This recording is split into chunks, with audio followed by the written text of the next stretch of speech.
Well, the city of Tshwane has a new mayor, and in a surprise move, COPE's Murunwa Makwarela has been elected to the role. The DA was hoping its candidate, Celia Brink, would win the race for mayorship. Celia now suspects there's traitors who have voted against him. On the other hand, the ANC says they're happy with Makwarela's election. Our reporter Pule Letshwiti-Jones has been on the story for some time and also got some reaction to how it all unfolded, and he joins us here in studio.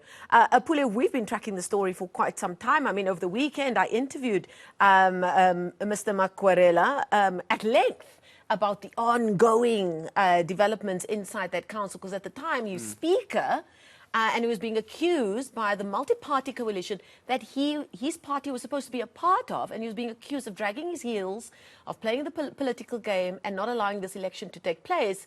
And he was accused of playing that game because he was interested in trying to get that position. Bring us up to speed on how all of that unfolded up until this point today. Yeah, definitely. I think the tricky part here was when the voting process was held in a secretive manner, whereby parties could vote in secrecy and not, vote through the show of hands in council, just like we saw in Ekurhuleni when the newly elected speaker was, of course, elected into position. But quite importantly, what we now understand or have established is that the DA multi-party coalition will have its caucus meeting this afternoon, and then they'll also have the national leadership meeting that will take place in the morning tomorrow, just to pave a way forward as to how do they strengthen the multi-party coalition government in the city of Tshwane.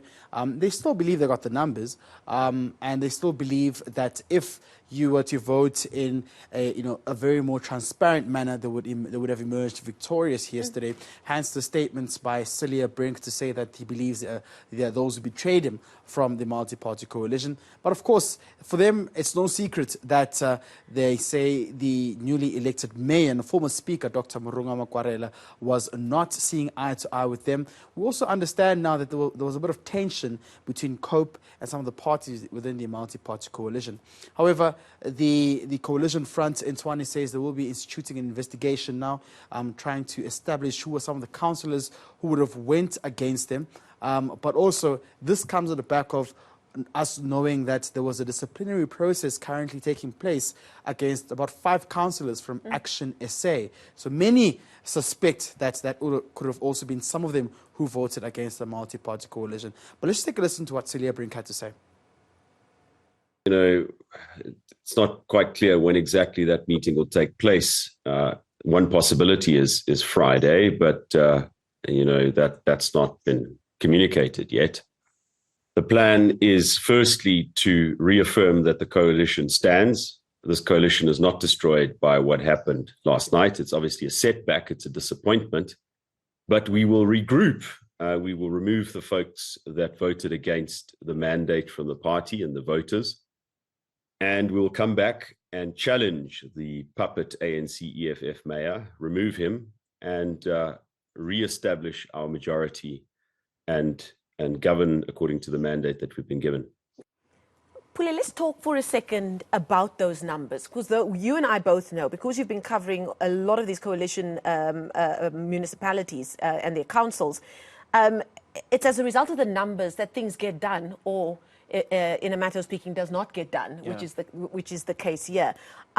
How does this coalition work its way forward in terms of what numbers they have? They couldn't even organize to get the person that they wanted as a candidate elected as mayor, and the rug got pulled out from under them. Where do the numbers stand right now, and what do we think the impact may be on the citizens of Tshwane? All right, so from what we understood yesterday through one of the IC officials, that initially there was about 214 seats, so the certain number stands. But of course, one of the councillors having resigned, there was a by-election, or rather there's a by-election that's pending, that's expected to take place, I think, in April. So therefore the numbers went to 213, and that's where the numbers actually were decisive in terms of who then emerges victorious. But again, the voting process being made secret was took a toll on the multi-party coalition, because there are still those who are really not quite happy with the manner in which the resignation process of the former mayor of Tshwane, Randall Williams, was actually taken place.